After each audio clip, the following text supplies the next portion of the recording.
Is Kerwin coming back into 10? Yep. Just talk us through. I know you said Garth had a good run, Yeah. and he deserved his spot. Is Kerwin impressed, or what's the difference? Yeah, I think we, the last time we played the Lions up there, Kerwin really did well for us,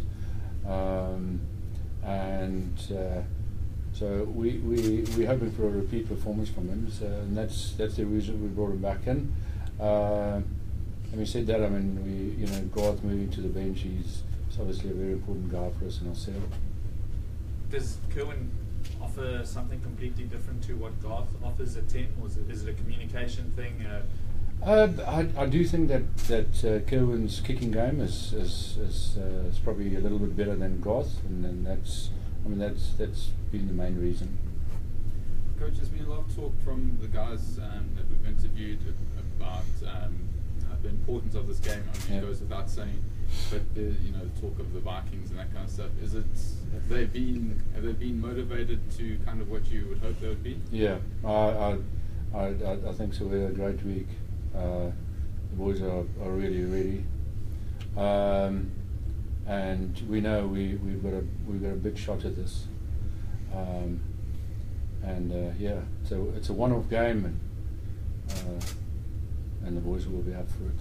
How much of it is one-off, seeing as you have played them twice before? Yeah, the stakes are different, but it's the yeah. same Look, I team. mean, it's a final, so that makes it really different to any of the other games that we played against them. This is it. This is the final. What have you fine-tuned since last week, Rob? I mean, this, as I say, this is the final.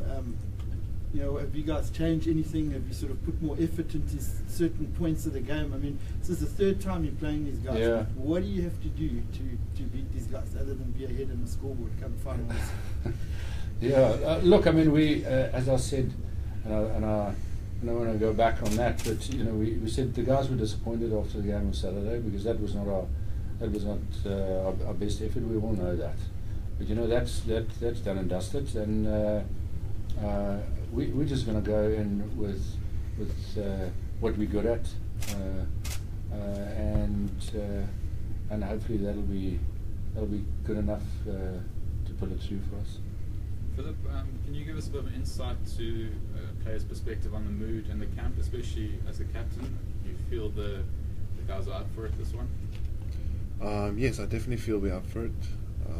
I think training this week, especially the guys were, from the word go, they were on fire, and I think our execution has been better.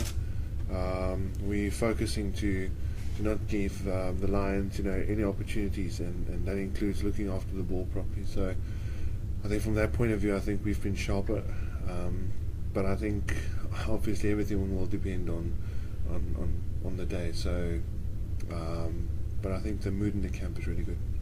Philip, how easy is it to put away the result of last weekend? I mean, the psychology in the match in the second half especially was that the result at the end of the day didn't make a difference. If you lost to the Lions, you were still going to face them the next week, and arguably an easier road into the quarterfinal, not having to travel to New Zealand. Did that play a role in that second half, and how does that change things this week? Yeah, I don't think it played a role, but it's definitely a different game. There's no second chances. There's no, so it's either do or die. You're in, you're out. So we definitely feel that. Obviously, as a team, we feel we can do a lot better. We definitely haven't really played to our potential this year, and what better time than doing it now? So we believe if we do play to our best potential, we can certainly win.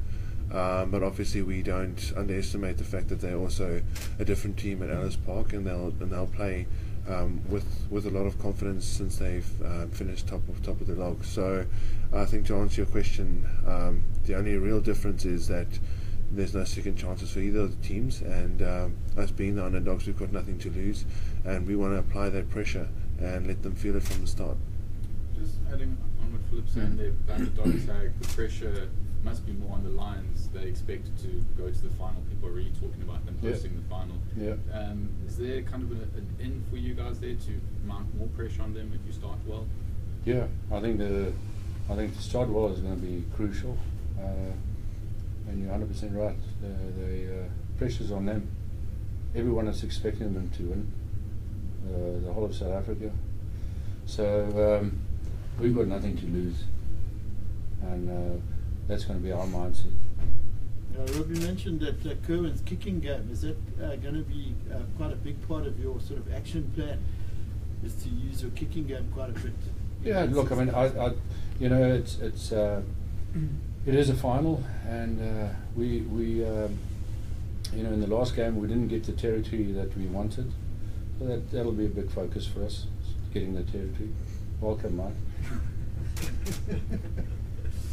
Chris, speaking to Johan at the end of last week's game, he alluded to not changing anything, even though it is a knockout game. They'll play the same type of rugby. Is there a way that you can kind of use that to your advantage? A way to kind of suppress the free-flowing rugby in your type of gameplay? Yeah, we want to put them under pressure, you know, from the word go, and we want to be relentless with our pressure. So, you know, they must do what they have to do, and we'll do what we have to do. Any questions from you? Any further questions? Now you can use that, right? Says Mike, there's no food, eh?